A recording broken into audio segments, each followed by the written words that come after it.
Com apenas 12 anos de idade, nosso convidado desta noite já tinha decidido que seria engenheiro. Começou a trabalhar na Ford do Brasil como estagiário em 1984. Passou por vários setores da montadora e por diversos países como Estados Unidos, México, Espanha e África do Sul. De estagiário, se tornou presidente da Ford Brasil e Mercosul. Eu tenho o prazer de receber Marcos de Oliveira. Marcos, que prazer. Obrigado por ter aceito o nosso convite. É um prazer estar aqui com você, Rodrigo. Ô Marcos, você começou como estagiário há 27 anos, na verdade, caminha aí para 28 anos. Como é que é ficar tanto tempo na mesma companhia? Olha, essa é uma pergunta bastante interessante, porque hoje em dia, quando nós olhamos as carreiras dos jovens, as pessoas acreditam que ficar numa empresa por tanto tempo é difícil, quase impossível. É verdade. E em 28 anos foram muitas experiências em países diferentes, em áreas de negócios diferentes, seja na engenharia, na produção, em vendas, em marketing. Então, todo dia um desafio. Foi na mesma empresa. Foi, exatamente. Né? As mudanças aconteciam na mesma empresa. Na mesma empresa, enfrentando desafios novos. Você acha que isso está mais difícil hoje, com essa visão que o jovem tem de mudança? Aliás, hoje o sujeito entra como estagiário e em 2 anos ele quer ser presidente.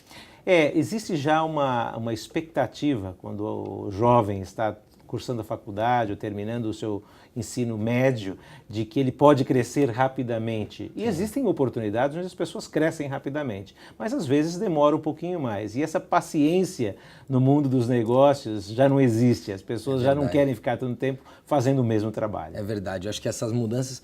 Falando em mudanças, essa questão cultural, você viveu durante seus 27 anos, praticamente 17 desses 27, fora do Brasil. Hoje, viver fora do Brasil é uma outra realidade. Ao contrário, as pessoas estão vindo para o Brasil, né? Os brasileiros bem formados, os altos executivos, estão voltando para dirigir companhias aqui no Brasil. Como é que você vê essa diferença da época que você atuou lá fora e depois, a partir de 2007, quando você assumiu a companhia no Brasil, que era muito diferente há anos atrás? Olha, é uma mudança de 180 graus, realmente. Eu lembro quando nós saímos do Brasil pela primeira vez, em 1986, nós fomos trabalhar numa operação da Ford no México, naquela época. Sim. Um brasileiro sair do Brasil era raro. Um brasileiro ir para o México era praticamente impossível, ninguém tinha ouvido falar isso. Na realidade, naquela época, a própria família perguntava, mas você vai para o México fazer o quê no México? O que você vai fazer no México? E hoje é diferente, hoje os brasileiros trabalham em todas as partes do mundo, seja nos Estados Unidos, na Europa ou na Ásia, e hoje eles trabalham em diferentes áreas de negócio também. E nós começamos a ver o inverso, como você mencionou. Sim. Brasileiros retornando para trabalhar aqui no país e estrangeiros vindo buscar oportunidades também no nosso país. Você acha que vai faltar para o novo profissional, para o executivo do futuro, essa questão do overview? Como aconteceu com você, de passar pela área operacional, pela área técnica, pela área comercial? Hoje, como a carreira ela tem sido diminuída, enfim... O progresso da carreira é um espaço menor de tempo, essa coisa a pessoa vai entender menos do todo, como você entende? Olha, eu acho que existem oportunidades diferentes para o profissional. No passado, existia uma centralização de conhecimento em uma área de negócios muito grande. Sim. Depois nós passamos por um período onde as pessoas começaram a conhecer um pouquinho de tudo. E hoje eu acredito que existem oportunidades para os dois. Todas as empresas necessitam pessoas que sejam especialistas e que conheçam finanças, recursos humanos e podem crescer dentro dessas áreas de operação.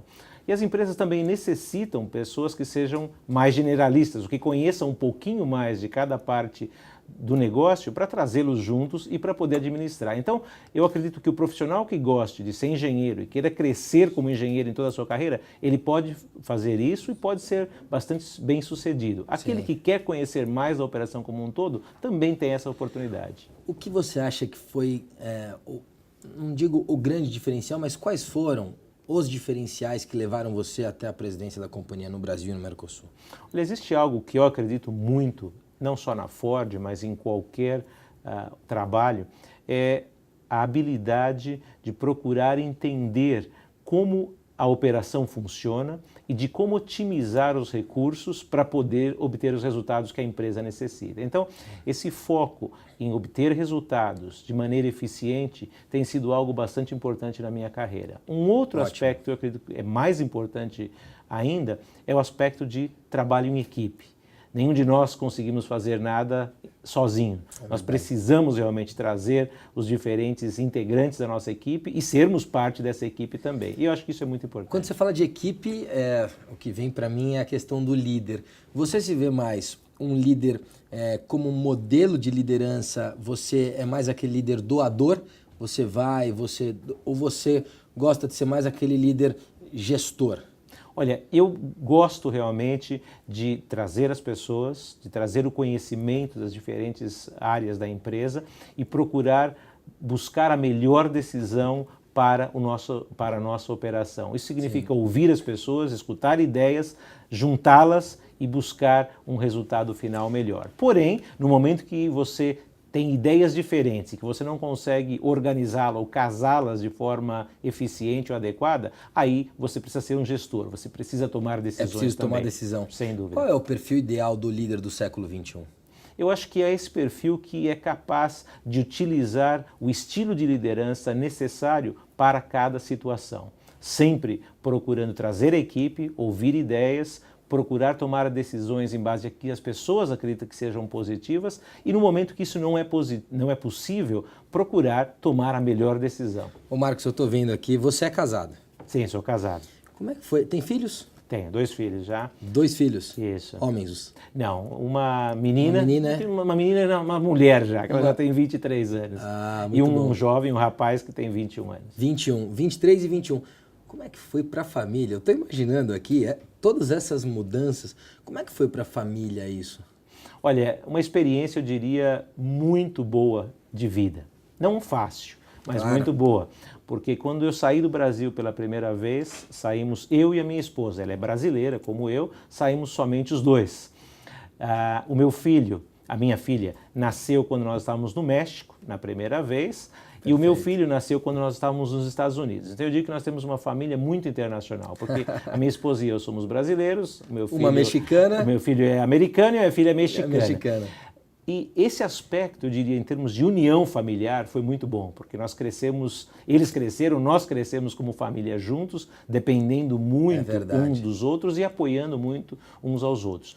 Difícil no aspecto de você viver fora do seu país, da sua família, dos seus amigos, tem um desafio diferente. Porém, em termos de crescimento pessoal, foi muito positivo para os meus filhos, porque eles tiveram a oportunidade de conhecer diferentes culturas, estudar em diferentes escolas, adquirir uma experiência de vida que provavelmente demoraria muito para que eles pudessem atingir isso ficando no mesmo país. O interessante dessa experiência que você tem a gente falou de México, Estados Unidos, Espanha, África do Sul. O que mais surpreendeu em cada país? Olha, algo que sempre foi muito importante para nós foi procurar explorar os aspectos positivos de cada país onde nós nos encontrávamos. E as pessoas perguntam, bom, qual é o melhor país para morar? Eu digo, você precisa fazer o país onde você está vivendo o melhor lugar para morar. Porque você pode ir para um país e falar, puxa, mas onde eu estava no Brasil antes eu tinha isso, tinha aquilo e hoje eu não tenho. Ou quando eu estava nos Estados Unidos eu tinha isso, aquilo e aqui eu não tenho. Verdade. Você tem que focar no positivo e procurar fazer o melhor daquele positivo para que a sua vida seja uma vida alegre e uma vida positiva também. Aliás, eu acho que aqui o Marcos deixa uma mensagem muito interessante. Eu acho que isso não é para o país que você mora. Eu acho que isso, se você levar essa tua filosofia para a vida, eu acho que já fica aqui uma belíssima dica que você deixa. E na área da gestão, o que mais te surpreendeu?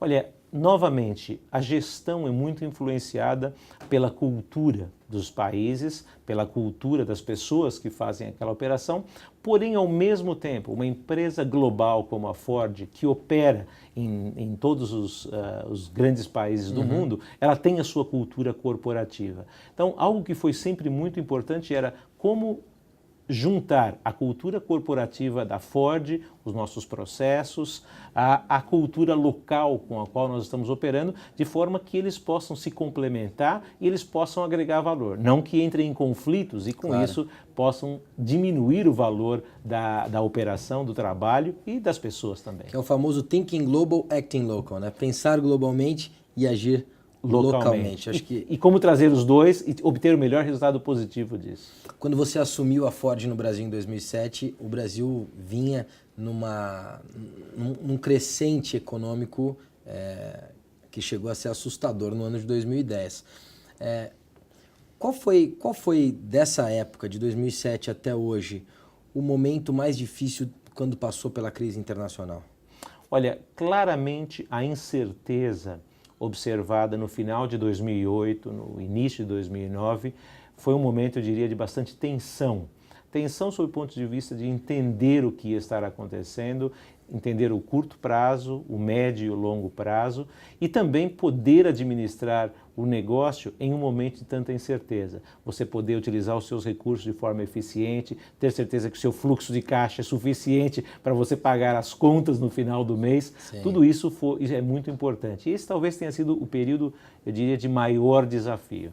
Vocês fizeram um investimento agora no ano de 2011 na ordem de 1,7 bilhões nas fábricas de Taubaté, de motores e também Camaçari, entre outras. Inclusive São Bernardo, acho que houveram investimentos. Desses investimentos, existe uma coisa muito interessante e positiva, eu diria, para o Brasil, que é a questão da EcoSport, onde você produz e desenvolveu o motor aqui na indústria de Camaçari. Como é que é essa sensação para o brasileiro de hoje poder desenvolver um produto aqui no Brasil que será um produto global? Já é um produto global, inclusive. Eu diria, é um sentimento de muito orgulho e de muita responsabilidade também. Sim. Ver a engenharia brasileira, que é uma engenharia muito capaz e que tem demonstrado isso ao longo dos anos, assumindo a responsabilidade para um produto global que será vendido em mais de 100 países, é uma grande responsabilidade. E eu acredito que isso é um reconhecimento do conhecimento, do talento, do potencial humano que o Brasil tem e que ele oferece, não só dentro da Ford, mas eu diria na indústria automobilística e em muitos outros setores da economia brasileira.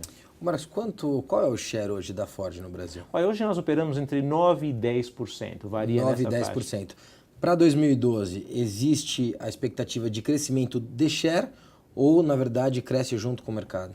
Olha, nós temos um foco muito grande em crescer o nosso volume de forma rentável para que nós possamos continuar investindo. Nós estamos investindo aqui no Brasil entre 2011 e 2015 4,5 bilhões de reais. Então é um investimento bastante importante. Novos produtos, aumento de capacidade de produção, modernização das nossas fábricas, capacitação e treinamento do nosso pessoal. Portanto, é muito importante nós termos uma estratégia sustentável, Sim. que nos permita crescer. E claro, todos nós queremos crescer o share, nós gostamos do share e queremos crescer o share, mas mais importante que o share é crescer o volume de forma que ele gere resultados financeiros que nos permitam continuar crescendo, não no curto prazo, mas no longo prazo. Essa é uma boa análise. Você falou em geração de empregos e capacitação. Eu acho que esse é um dos grandes gargalos que vive o Brasil. Se não me engano, agora em 2011, você, com esse investimento de 1,7 bilhões de reais, você gerou 500 novos empregos, é isso? Esse investimento direto são 500 novos empregos em uma das operações. Ao longo dos anos serão muito mais. Dos 4,5. Como é que você capacita, sabendo que hoje esse é um dos grandes gargalos do Brasil? Olha, é muito importante que a empresa tenha as suas estratégias de capacitação, de treinamento, desenvolvimento, mas é muito importante que a empresa trabalhe com universidades, com escolas, com institutos focados no tipo de profissional que você está buscando. E um exemplo específico disso é o que nós fizemos em Camaçari ao longo dos últimos anos, onde há 10 anos não existia produção automobilística no estado da Bahia. E a Ford começou um trabalho pioneiro, produzindo veículos, trazendo fornecedores lá para a Bahia. E ao longo dos anos nós começamos a formar os nossos profissionais de engenharia através de parcerias com universidades na Bahia, com o Senai na Bahia e com isso focando os programas de acordo com as necessidades da empresa. Acho que esse é um grande exemplo, na verdade, não só da Ford, mas é um exemplo para o Brasil. porque eu acho que as empresas precisam de fato, não só as empresas, mas os empresários de um modo geral, não só esperar que isso venha dos governos, né? Mas também é possível fazer assim como a Ford vem fazendo. A gente tem muito para falar de mercado, mas eu vou te pedir um minuto para a gente falar no próximo bloco, tá legal? Tá legal. Voltamos já com o presidente da Ford Brasil e Mercosul, Marcos de Oliveira. Fique com a gente. Estou aqui no lounge da HP com o meu HP Elite Book. Eu tirei uma foto aqui com o Fernando Levis e eu vou agora mandar essa foto para HP Envy com tecnologia e-print. Daqui a pouquinho sai a nossa foto ali direto aqui no próprio evento. Pronto, já foi aqui do meu HP Elite Book.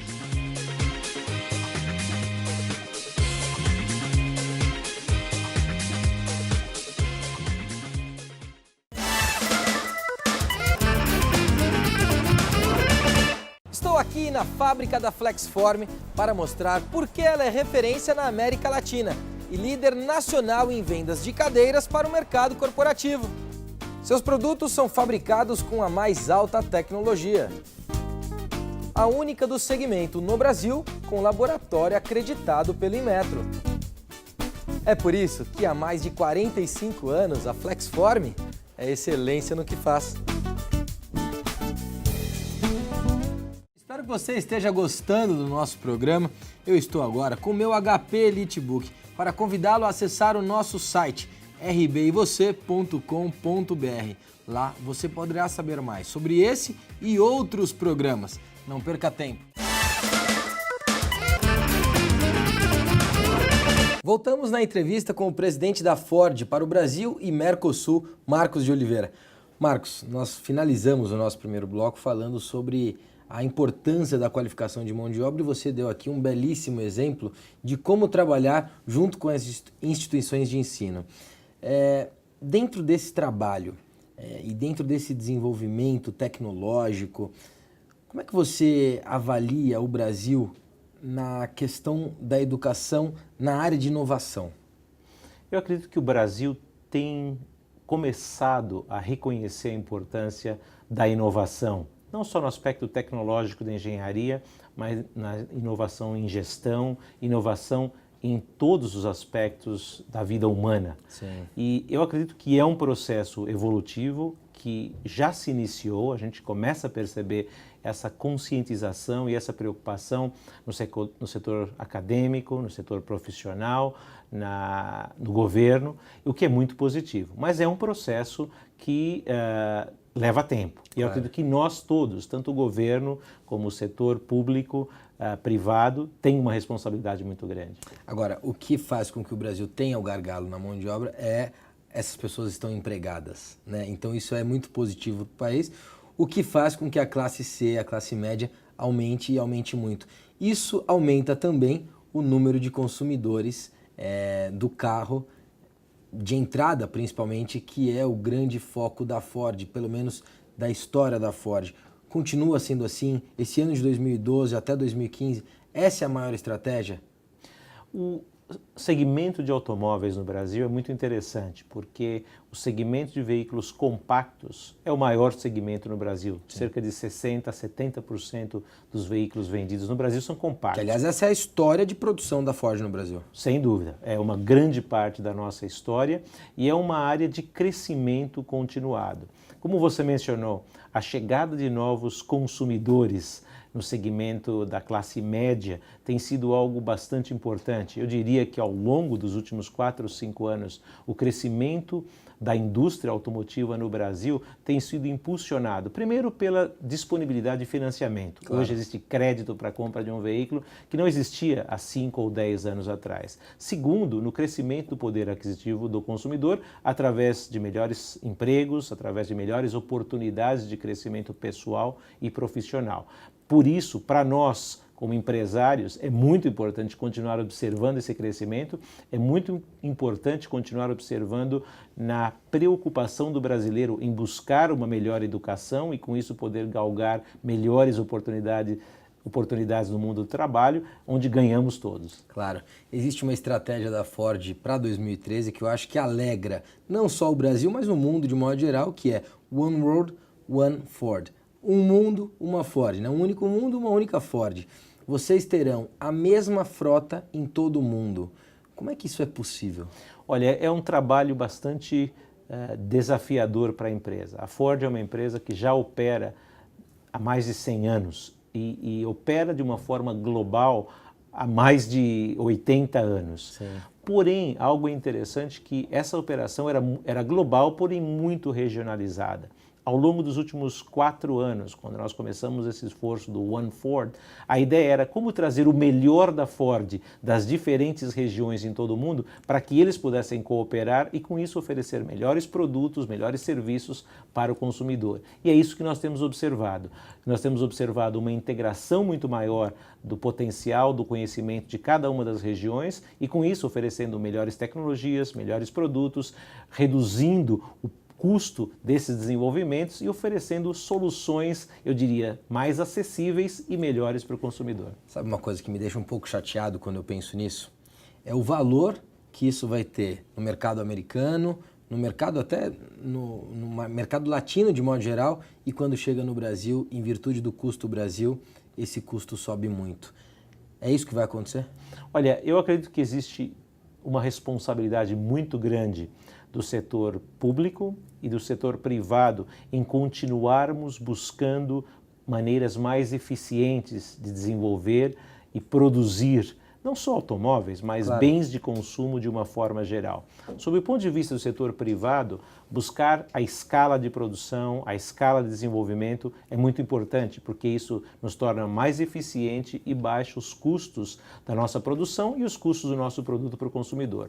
Por parte do governo, existe uma necessidade de continuar se trabalhando em tornar o Brasil um país mais competitivo no setor industrial, seja melhorando a infraestrutura do Brasil, em transportes, a infraestrutura na área de apoio à educação e com isso também tornar os nossos serviços mais acessíveis. Quando o setor público obtém escala, procura melhorar ainda mais o valor agregado no seu produto, como faz a Ford, sim, através de uma engenharia muito avançada aqui no Brasil. E o setor privado, trabalhando em parceria com o setor público, eu acredito que nós temos a oportunidade de tornar os nossos produtos, sejam automóveis ou outros bens de consumo, muito mais acessíveis. Você falou também em infraestrutura. Qual o maior gargalo hoje para a indústria no Brasil, a indústria automobilística? É a questão da infraestrutura ou a questão tributária? Olha, eu acredito que todos têm uma parcela importante. Claro que a questão tributária ela é importante, já que a carga fiscal afeta o custo final do nosso produto e afeta o valor do produto para o consumidor, porém existem outros elementos. O custo da matéria-prima, por exemplo. Quando nós vemos que o aço brasileiro hoje custa, em média, de 20% a 30% mais caro que o mesmo aço comprado nos Estados Unidos ou na China. Ou quando nós vemos o aumento, por exemplo, acelerado. E que, na verdade, esse aço, quando ele é exportado, ele chega lá com preço melhor do que o preço aqui nacional. Ele chega lá com o preço de mercado internacional. Essa é que é a grande realidade. Sim. E aqui nós temos um custo maior, porque nós temos o custo do mercado internacional, temos também os custos de logística, de transporte e que acabam tornando mais caro do que em outras partes do mundo.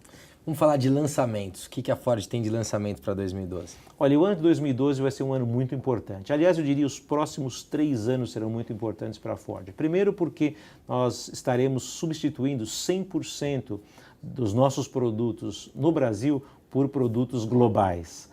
Então isso vai ser muito importante para nós como empresa e para o consumidor. Particularmente no ano de 2012, nós temos 3 lançamentos importantes de produtos globais, dos quais serão 15 modelos ou variações diferentes, seja tipos de motores, de transmissão, seja tipo de oferta para o consumidor.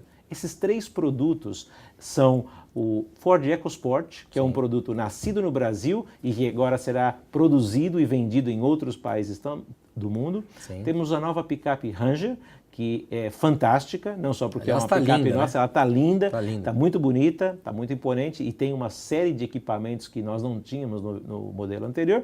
E finalmente nós temos o Ford Fusion, que também foi o carro do Salão do Automóvel de Detroit, agora no mês de janeiro, Sim. onde toda a imprensa especializada realmente adorou o veículo, porque tem um estilo matador, fantástico, sim, e tem uma tecnologia embarcada muito grande. Então, esses são os 3 produtos principais da nossa estratégia desse ano. Você sabe que eu viajei agora para os Estados Unidos e na Califórnia eu aluguei um carro. E por um acaso era uma Explorer Exclusive, que era um belíssimo carro. E que é um carro que eu ainda não vi aqui no Brasil. Esse eu vejo em 2013, então, esse carro no Brasil. Não, a Explorer é um veículo que nós vendemos no mercado americano e nós temos o veículo que eu diria, não exatamente igual, mas equivalente, é o Ford Edge, que nós vendemos aqui no Brasil. Sim. Aliás, tem sido um veículo de muito sucesso. Muito aceito. Muito bem aceito, e nós lançamos a versão 2012 agora em novembro, que tem tido uma aceitação fantástica também. Até porque tem um ótimo custo-benefício, né? É fantástico, você consegue em um produto com altíssima tecnologia, um motor de 3,5 litros, com espaço interior fantástico e muito gostoso de dirigir. Claro. Porque às vezes é difícil você conseguir um veículo num crossover, como é o caso do Ford Edge. Como é o caso do Ford Edge. Agora, em relação, você falou 3.5, e a preocupação que vocês têm, e eu percebo isso em vocês, aliás, tem uma pergunta que veio do Facebook, daqui a pouco eu faço ela para você. Como é que é esse veículo na questão de consumo, já que vocês têm uma preocupação importante em relação ao meio ambiente? Olha, a Ford definiu como prioridade de marca 4 áreas de foco mais importantes. Uma delas é a qualidade, como continuar melhorando a qualidade dos nossos produtos. Segundo, como nós podemos oferecer a melhor tecnologia e o melhor desenho para o custo mais acessível para o consumidor. Sim. A terceira área, que é muito importante, é segurança, como proteger o ocupante do veículo no caso de um acidente, ou como evitar um acidente para que o ocupante não venha a sofrer nenhum tipo de lesão. E, finalmente, o quarto, que é fundamental, é a sustentabilidade. E a sustentabilidade é uma parte integral de tudo que nós fazemos no dia a dia. Então, quando nós desenvolvemos, por exemplo, um carro como o Ford Edge, que tem um motor de capacidade maior, a grande preocupação é como reduzir o peso do veículo, como tornar o motor mais eficiente para que o consumo de combustível seja menor e para que a emissão de gases poluentes seja menor também. Nesse sentido, sustentabilidade está presente nos produtos que oferecemos para o consumidor e como nós produzimos esses produtos nas nossas fábricas também. Aliás, na fábrica de Taubaté, se não me engano, existe vocês utilizam justamente esse produto na fabricação para deixar o carro muito mais leve, né? Sem dúvida. Esse trabalho... Qual é o nome do produto? Nós temos, na realidade, nós temos o motor Sigma, que é a nova geração de motores que a Ford oferece aqui no Brasil e oferece agora no mundo também, que utiliza uma série de componentes de alumínio, com o objetivo de baixar o custo do produto e baixar mais que o custo, baixar o peso do veículo. Muito bom. Você sabe, a gente faz aqui no nosso programa uma interatividade com as mídias sociais. E veio aqui uma pergunta do José Augusto e ele diz o seguinte: a Ford lançou no mercado brasileiro o primeiro carro híbrido, o Fusion híbrido. Como é que está a venda desse modelo? E a Ford continua investindo nesse tipo de veículo? O mercado brasileiro está preparado e conscientizado para isso?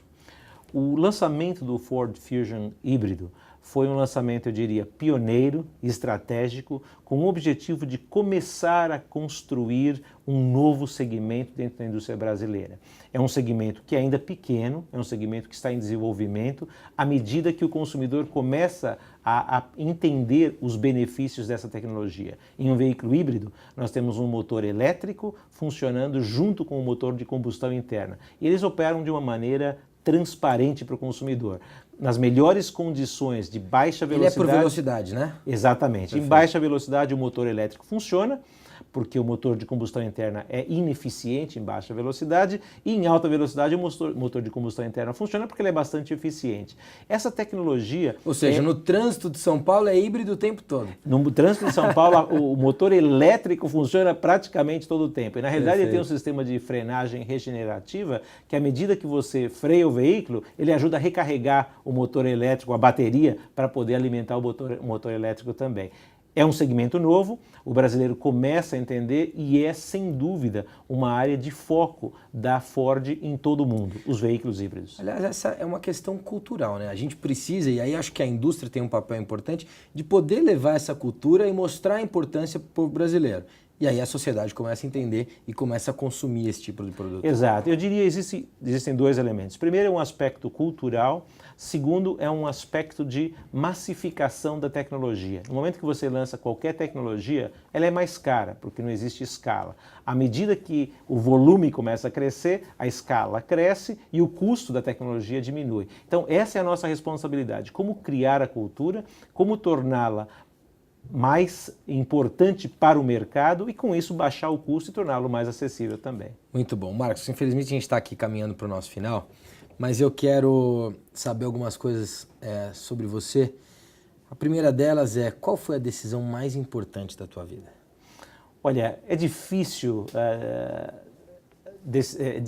identificar uma decisão única. Eu diria, houveram muitas decisões importantes na minha carreira e na minha vida pessoal também. Eu diria talvez uma das decisões estratégicas que era um pouquinho de navegar no escuro foi quando nós decidimos sair do Brasil pela primeira vez. Em 1986, ir para o México, um país desconhecido, uma cultura desconhecida, talvez tenha sido uma das decisões mais difíceis e mais importantes. Perfeito. Acho que é até mais difícil, inclusive, né? Sem dúvida. Se você pudesse voltar atrás de alguma decisão, qual decisão seria? Olha, eu acredito muito no aspecto de você procurar analisar as decisões que você tem que tomar na sua vida com todas as ferramentas e os dados que você tem e procurar tomá-las da melhor maneira, com a melhor consciência possível.